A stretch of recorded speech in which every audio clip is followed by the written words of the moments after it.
children, today we are going to learn electrochemistry. I know that you have learned a little about electrochemistry in grade 9. But here in grade 11, we are going to learn electrochemistry in deep. This is not a new topic for you. I know that, right? Let me explain what we are going to learn today. These are the learning outcomes of the lesson today. At the end of this lesson, you will be able to observe changes at electrodes in an electrochemical cell, to identify the chemical changes in an electrochemical cell, to explain how electric current generates in an electrochemical cell, to define the terms oxidation and reduction, to identify anode and cathode in an electric cell, to explain the term electrolysis, to name applications of electrolysis. These are the learning outcomes and these are the topics that we are learning today. Right, children, what is electrochemistry? When you hear this term, you can get two meanings. Electrochemistry. What are the two terms here? Something related to electricity means electro, and something related to chemical reactions means chemistry. Then there should be a connection between electricity and chemistry, chemical reactions, right? Therefore, in this topic, we are learning two types of lessons, two types of fields of electrochemistry. One, producing electric current by chemical reactions, and the other side is making chemical changes by sending electric current.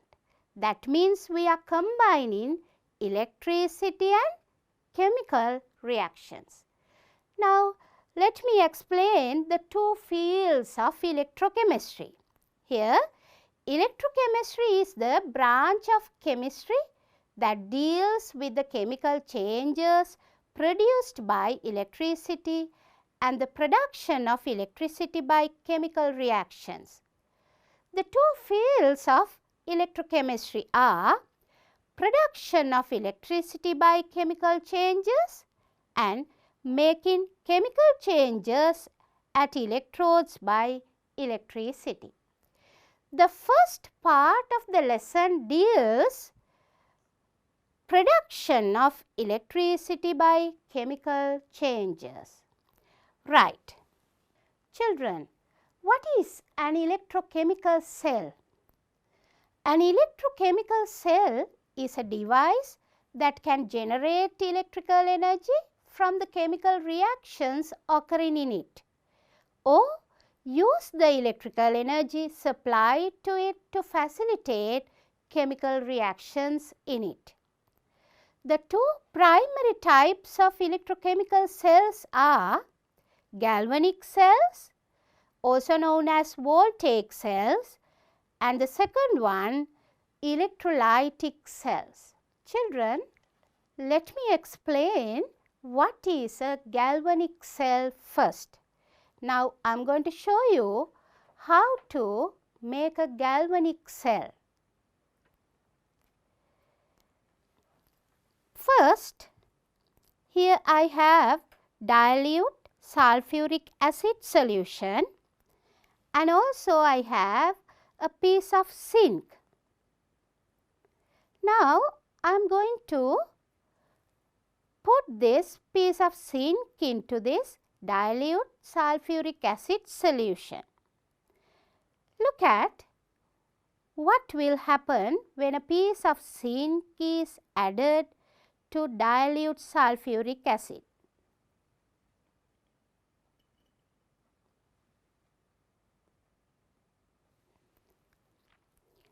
Here children, you can observe zinc sheet or the zinc metal dissolves here and air bubbles are releasing from it. That means a gas is produced here. That's why we can observe air bubbles are releasing. We will learn later what is this gas and how these air bubbles are released here. Right. You can see here in this video what happens actually here.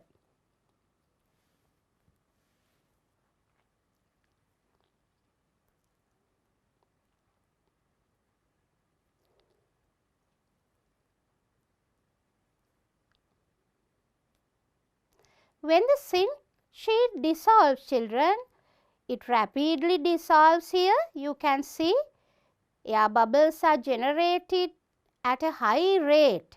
Children will see what happens really here. What are the chemical changes occur in this setup? Actually, what happens when the zinc sheet dissolves? Right. See, these are the observations that we made. Zinc strip dissolves gradually and gas bubbles are liberated near it. These are the real chemical changes occur in the setup children. See, these are the reasons. When the zinc sheet dissolves, actually what happens? Zinc atoms in the zinc metal release electrons from its outermost shell and become zinc 2 plus ions.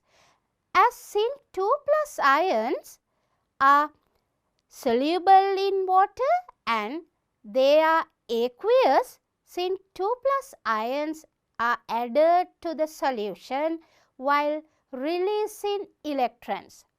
Those electrons are collected at the zinc strip. As electrons are collected at the zinc strip, another ion in the solution attract towards the zinc strip. What is the ion, another ion available in the solution children? Now we took dilute sulfuric acid. You know dilute sulfuric acid is a strong acid. When it is in an aqueous solution, it ionizes completely as 2 hydrogen plus ions and sulfate ions. As there are hydrogen plus hydrogen ions available in the solution, these hydrogen ions are attracted towards the zinc strip to receive electrons released by the zinc strip. Then what happens? One hydrogen ion receive one electron and become hydrogen atom. Another hydrogen ion receive one electron and become hydrogen atom. Then two hydrogen atoms join by a covalent bond to form one hydrogen molecule. Similarly, like this, number of hydrogen molecules are produced here. That's why we observed liberation of gas bubbles in this setup. Then now you know what is the gas released here? The gas released here is hydrogen. Right children. Then we'll see what will happen when a piece of zinc and a piece of metal piece of copper are added to a sulfuric acid solution, and when these two metals are connected externally by an external conductor, right? Okay, let me explain and show you what will happen when a piece of metal, copper and zinc are connected. Right. Look at here, children. Here now I have removed the initial piece of zinc from the same dilute acid, sulfuric acid, and now I have an ammeter and there are two metals. This is zinc and this is copper. I have two metals connected like this and these two are connected to the ammeter. Right. Children, now you can see there is no any power source here. Okay. Right. Now look at what will happen when these two metals are placed here in this sulfuric acid solution.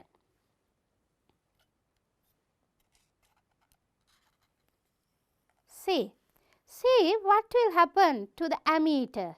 You can see the reading, deflection of the ammeter. Right.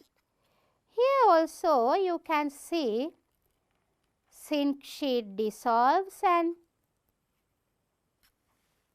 the indicator of the ammeter deflects and also air bubbles are generated in the setup.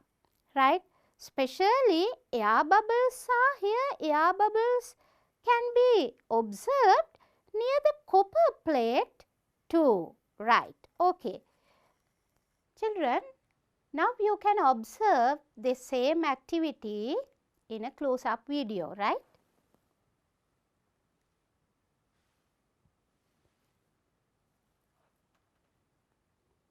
Here you can see when the two metals are inserted into the solution, ammeter shows your reading. Ammeter indicator deflects. What does it mean, children? That means here there is an electric current has produced, right?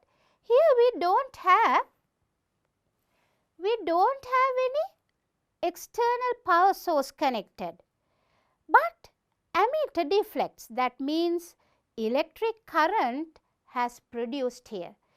This is a cell. This is a cell because it produces electric current. Such a cell that produces electric current by chemical reactions is considered as a galvanic cell, right? Now we'll see what happens really, what kind of chemical changes take place in this setup and how the ammeter gives us a reading and how electric current flows in these metals, between metals, right? Now this is the setup, children, setup we arranged.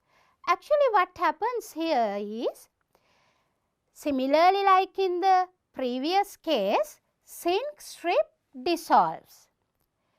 When the zinc strip dissolves, electrons are released by the zinc sheet and the zinc ions are added to the solution. These electrons, initially we had only the zinc strip in the dilute acid solution, but now the zinc strip is connected externally to the copper. Then what happens? Electrons that are released by zinc travel from zinc sheet to the copper sheet through the external conductor. And as there is an electron flow from zinc strip to the copper strip, a current flow starts from copper to zinc. This is how electric current is generated, children, right? And why the air bubbles are collected at the copper strip? Because as electrons move from zinc to copper, electrons are collected at the copper strip. Then hydrogen ions in the solution are attracted to the copper strip to receive those electrons. By receiving electrons, hydrogen ions become hydrogen atoms, and hydrogen atoms react together to produce hydrogen molecules like this. Here you can see the reactions, children. Zinc dissolves, that means zinc releases electrons to the solution and zinc ions are produced, zinc 2 plus ions, and these zinc 2 plus ions available in the solution then. Then near the copper strip or at the copper strip, hydrogen ions are attracted and receive electrons and become hydrogen molecules. Hydrogen molecules are in the state of gas. That's why gas bubbles are released, generated at the copper strip. Then this is the overall reaction takes place in the setup, children. Here zinc, when metal zinc reacts with dilute sulfuric acid, zinc sulfate plus hydrogen gas are produced. How can zinc sulfate came, children? Now, when the zinc dissolves, zinc ions are released. When the sulfuric acid is ionized, hydrogen ions and sulfate ions are released. Then that sulfate ion then react with zinc ion to produce zinc sulfate. Right. Okay, children. This type of a cell is considered as a galvanic cell or electrochemical cell. Right, children? Okay. Then we will see the definition for galvanic cell. Here these cells transform chemical energy into electric energy as they produce an electron flow by spontaneous chemical reactions. Why it is called spontaneous chemical reactions, children? Because these chemical reactions occur automatically in the setup. That's why they are called spontaneous chemical reactions. So, due to these chemical reactions, electron flow is created, thereby current flow is generated. Okay. When electrons flow from zinc to copper, it says conventional current flows from copper to zinc. Right, children? Therefore, this is a cell. So, copper must be the positive terminal of this cell as current flows from copper to zinc. Then zinc must be the negative terminal.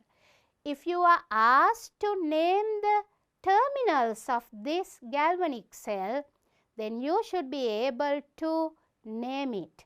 Copper must be the positive terminal and the zinc must be the negative terminal. Right.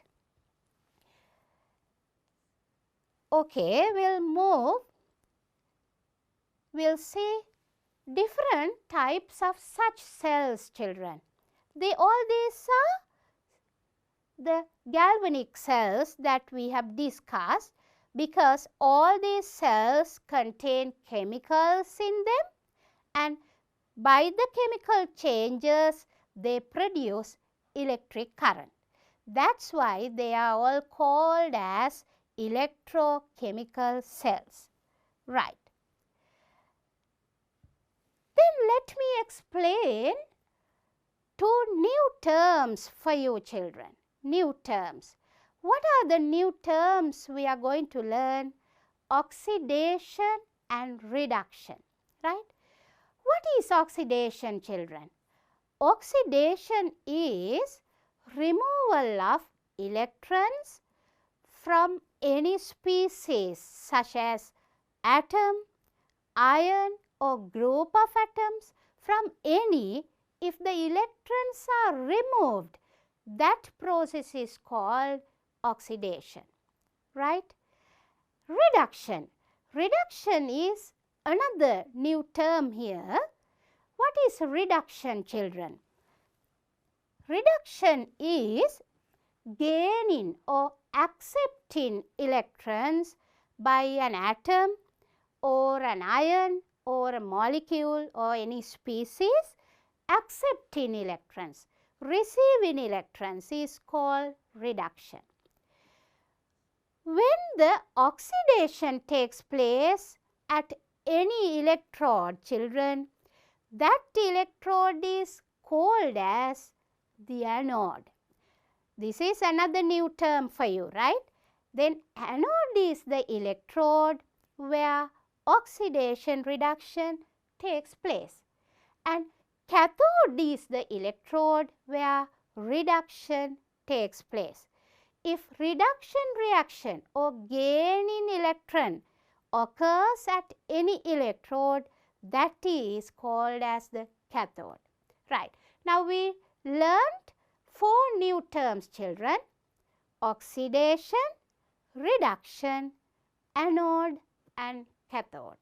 Right. Now, take the previous example, children. In the previous example, we learned that at the zinc metal sheet, zinc dissolves and releases electron. That means zinc has removed electrons. Therefore, this is an oxidation reaction because it release electron. So, this is also called then anode reaction because this occurs at the anode or the particular electrode that the oxidation reaction takes place. Then take the other reaction we got in the previous activity. What's the next reaction we learnt? 2H plus receive 2 electrons and become H2 molecule. This is, as this reaction electrons are received or gained, this must be then reduction reaction. Therefore, this is called reduction half reaction. As this reduction occurs at the cathode, this is also called as cathode reaction. Okay. Now, we will see some more examples for electrochemical cells. Children, here we took the example of the cell with metal zinc and metal copper. Other than these 2 metals, we can use some other metals too, right? Look at here, look at this diagram. Here this says this is also an electrochemical cell with iron and copper. Now, here in place of zinc, we have taken iron, right? Now, you should be able to understand what happens here, children. Again, let me explain. When the electrochemical cell is constructed using these 2 metals, here too iron electrode dissolves. Iron strip dissolves and air bubbles are collected at the copper strip. Same observation, and while air bubbles are collecting and all, you can observe the indicator of the millimeter also deflects. Here you can use an ammeter too, children, millimeter also, no problem, right? Now, actually what happens here? When the iron strip dissolves, what happens here? Iron atoms, solid iron atoms, release electrons and become ferrous ions. Here you can see this is ferrous ions, Fe2+. Solid iron atoms dissolves by releasing electron. Releasing electron is, you know what, children? Releasing electron is oxidation. Therefore, who is oxidized here? Who is oxidized, children? iron electrode. Therefore, iron electrode must be the anode, right? Because we know oxidation takes place at the anode. Therefore, iron must be the anode and iron is oxidized.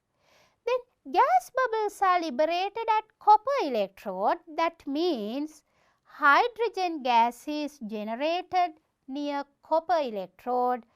That means reduction takes place near copper. Therefore, copper must be the cathode of this electrochemical cell.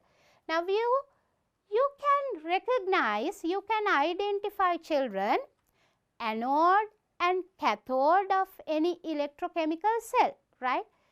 But when two different metals are given to you, children, when two different metals are given to you in an electrochemical cell, right? How to identify the anode and cathode, children, right? Before that, we will go to another example. Here this is electrochemical cell with zinc and iron metals.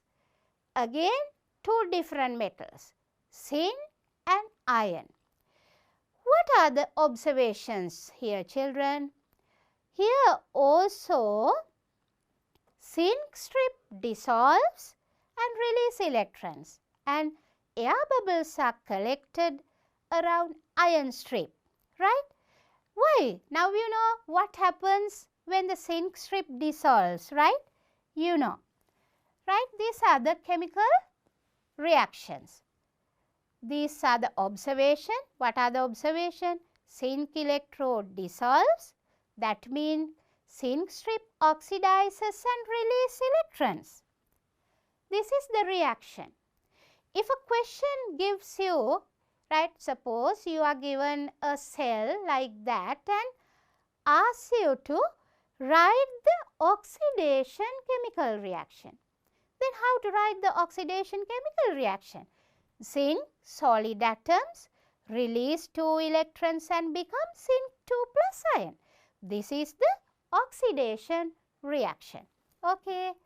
Then the next observation is gas bubbles are liberated at iron electrode. That means reduction takes place at the iron electrode.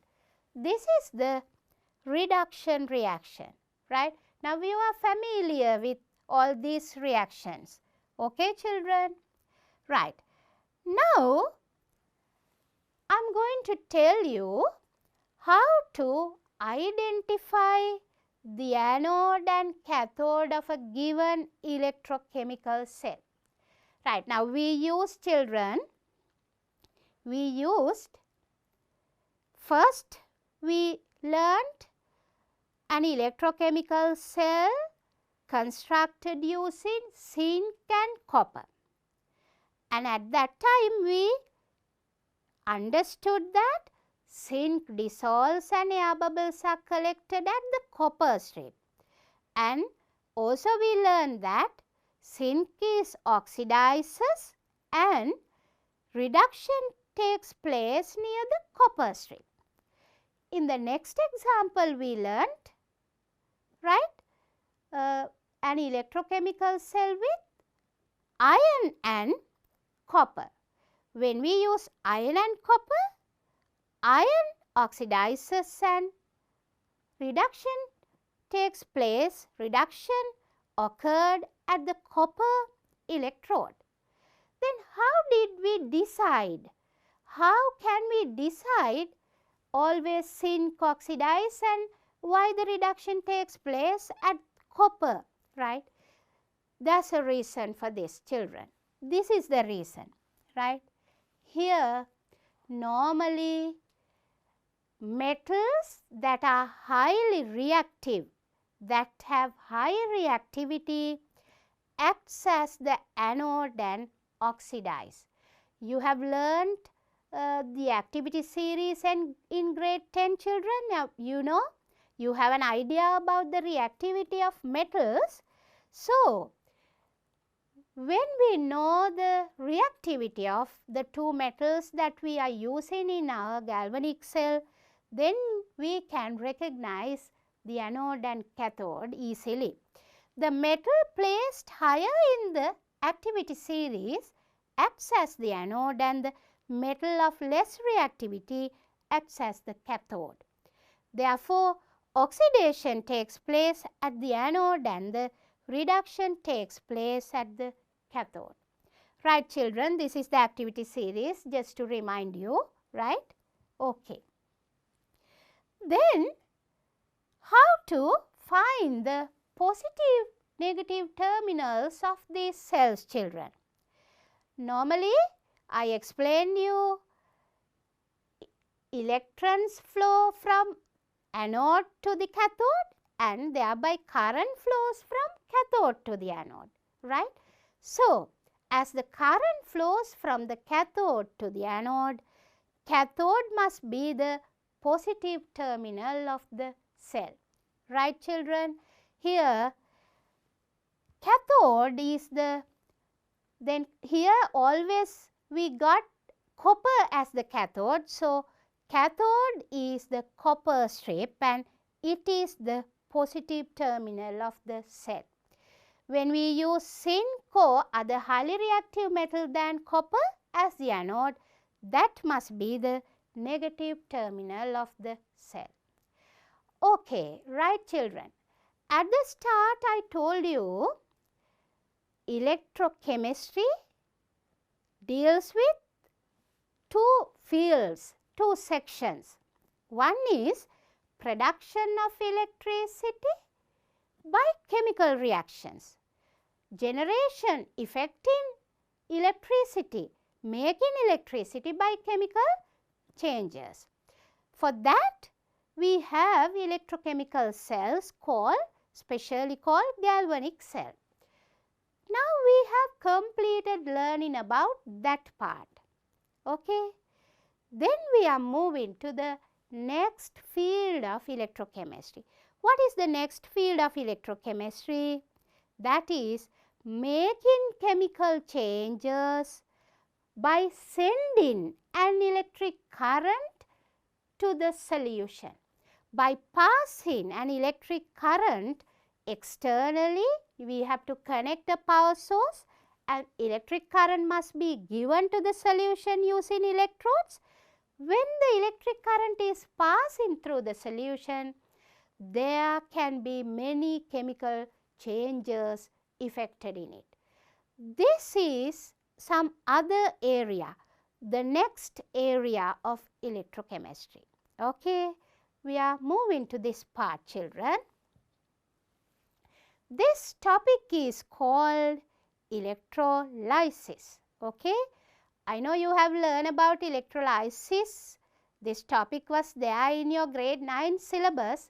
You are familiar with this term, children. Okay, right. We'll see what is electrolysis again here. Right. This is the setup we use to examine, to learn about electrolysis. Right. This setup is familiar to you, children. Here we have carbon electrodes and dilute copper sulfate solution, and the two carbon rods are connected externally to a power source. Here we have taken two dry cells. That means electric current is given now.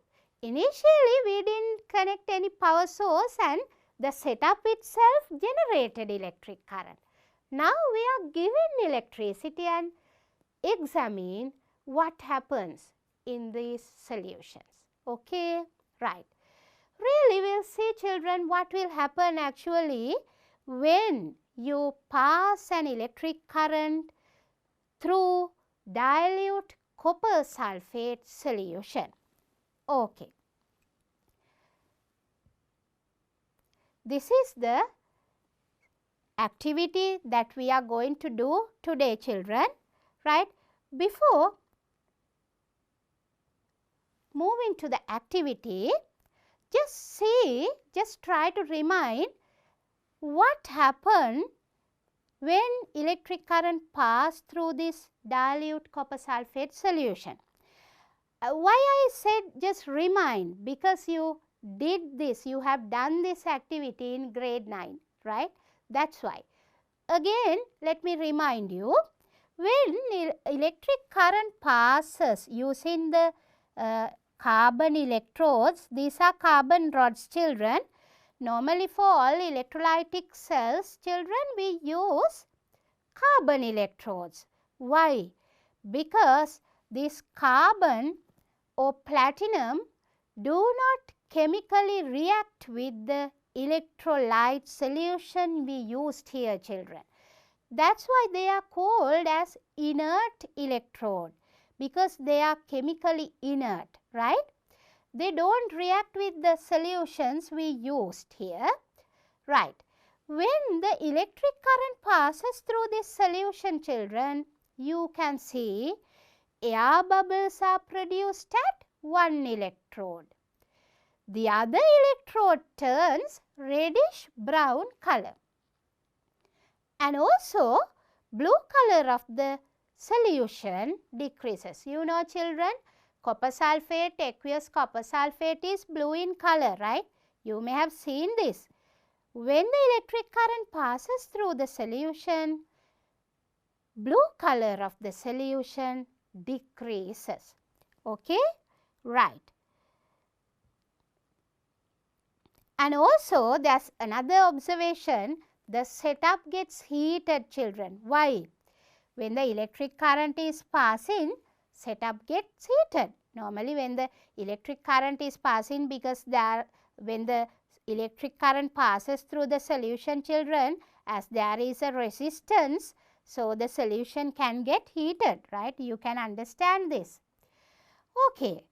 Then actually, what is electrolysis? Electrolysis is making chemical changes at electrodes by passing electric current through electrolytes. What are electrolytes, children? Here you can see a particular term, electrolyte. Electrolyte is the solution we used here, right? The solution we used here must be a solution that can conduct electricity.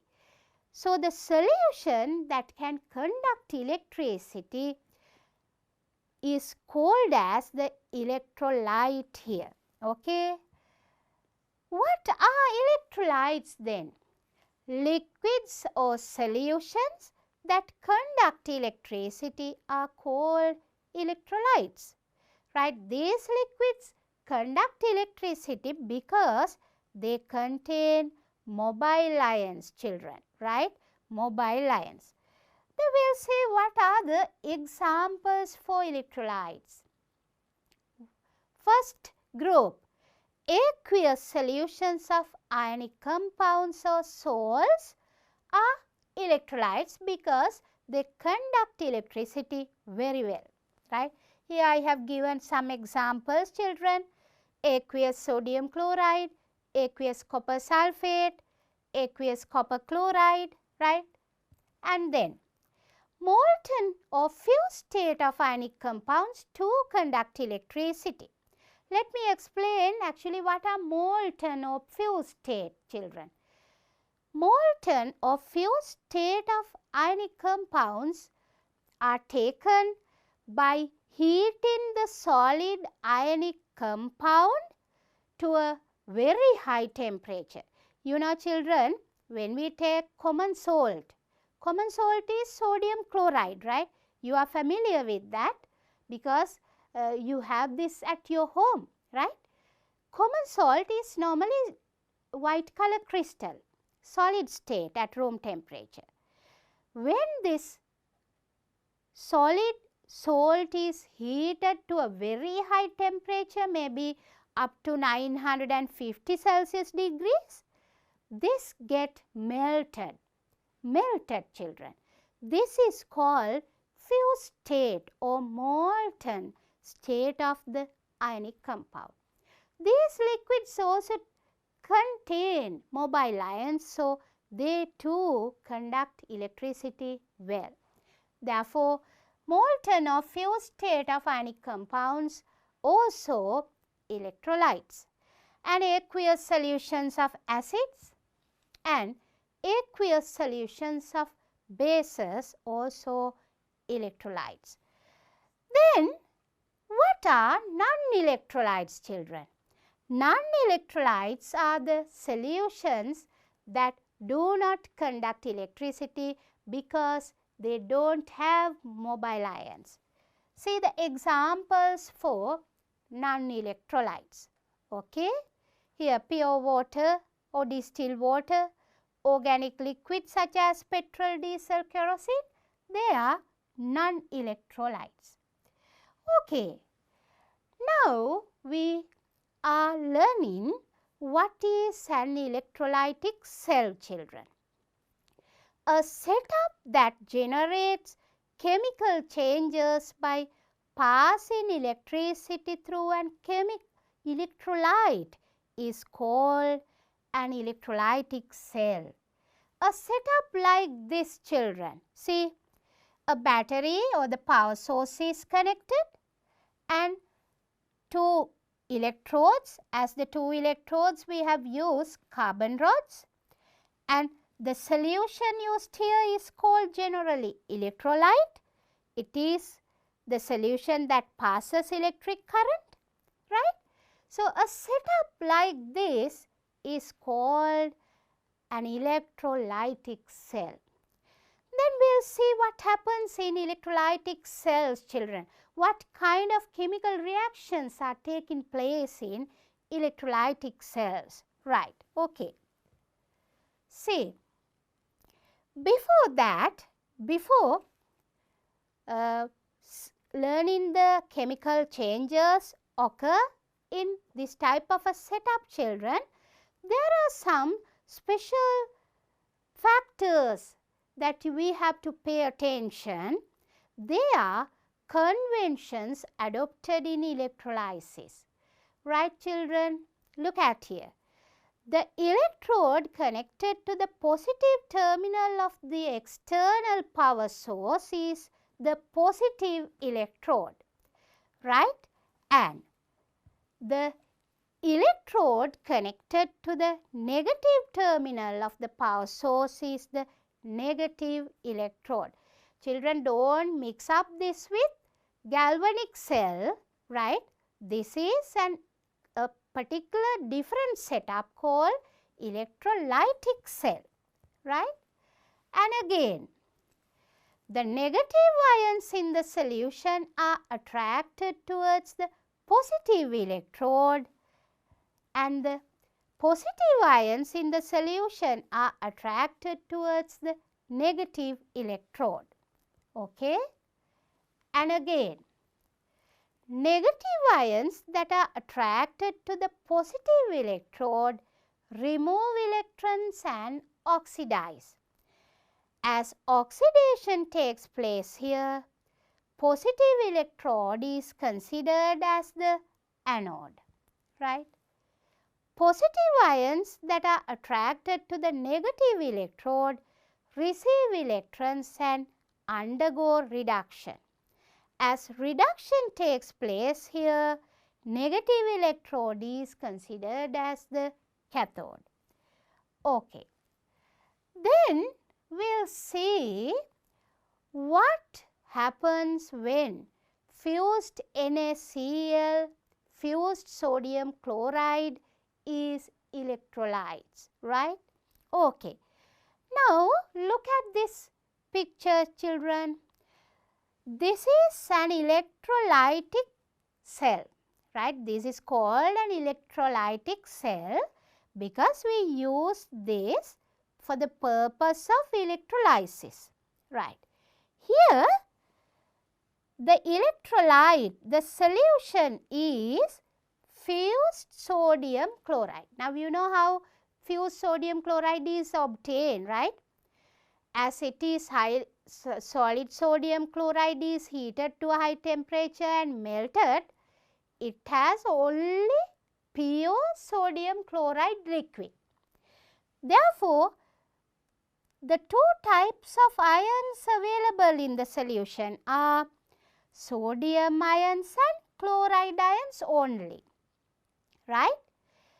Here we have inert electrodes, carbon electrodes. Then when electric current is passing, children, right, remember the positive terminal of the power source is this, right?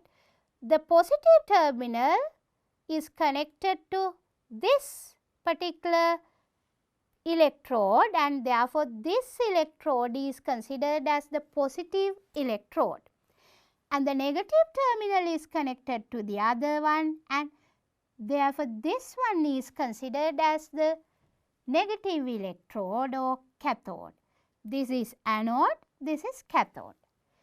From the ions in the solution, sodium ions are the positive ions. Positive ions are attracted to the negative electrode or the cathode. Chloride ions are the negative ions. They are attracted to the positive electrode or the anode. Chloride ions, children, they have additional electrons. You know why? Because normally chlorine atom has the electronic configuration 287. That means there are 17 electrons. How chloride ion form? When the chlorine neutral chlorine atom accept additional 1 electron, chloride ion is formed. That means in chloride ions there are additional electrons. So if want, they can oxidize by releasing these additional electrons. When electric current passes through this solution, children, what will happen? Chloride ions are attracted to the positive electrode or the anode and get oxidized there. Understood? Right. See, what are the chemical reactions?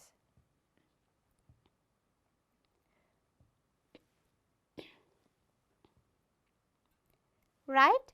Here, as I said, chloride ions are attracted to the anode, sodium ions are attracted to the cathode. Then what will happen? What happens after attracting to the anode? See, chloride ions, 2 chloride ions release 2 electrons, that means oxidizing by forming chlorine molecule. Chlorine molecule is a gas, children. Therefore, gas bubbles are liberated at the anode. Why? Because production of chlorine gas, right? Then what happens at the other electrode? As I told you, sodium ions are attracted to the negative electrode or the cathode and receive electrons from the cathode and turns sodium atom, atomic state. Those sodium atoms are then attracted to the cathode. Okay, right. Then this is the oxidation half reaction. This is the reduction half reaction. Okay, then this is the overall electrolytic reaction here, children. Right, we'll move to another electrolysis process. This is electrolysis of aqueous NaCl using carbon electrodes. Aqueous NaCl is formed by dissolving sodium chloride in water, children. When sodium chloride is dissolved in water, water too ionized to form hydrogen ions and hydroxyl ions. And as there is sodium chloride also ionized to form sodium ions and chloride ion. Then there can be 4 types of ions: chloride ions, sodium ions, hydrogen ions and hydroxyl ion. Then as I told you, both negative ions are attracted to the anode and both positive ions are attracted to the cathode. But only one type of ion gets the chance to oxidize and only one type of ion gets the chance to reduce, right? See what happens. What is the oxidation half reaction? Chloride ions released electrons and become chlorine. But hydroxyl ions too attracted to the anode, children, but only chloride ion gets the chance to oxidize. The reason cannot be taught here because, children, it is beyond the scope of your level, children. You will learn later what's the reason for that. By up to this level, children, please remember, when you have hydroxyl ions and chloride ions, both chloride ions are oxidized first, right? Then what happens at the cathode? Cathode also, towards the cathode also two types of ions are attracting. What are the two types of ions? Hydrogen ions and sodium ions. Only hydrogen ion receive electron and turn hydrogen gas, produce hydrogen gas. Why? In here, children, we have more than one ion in the solution attracted towards the cathode.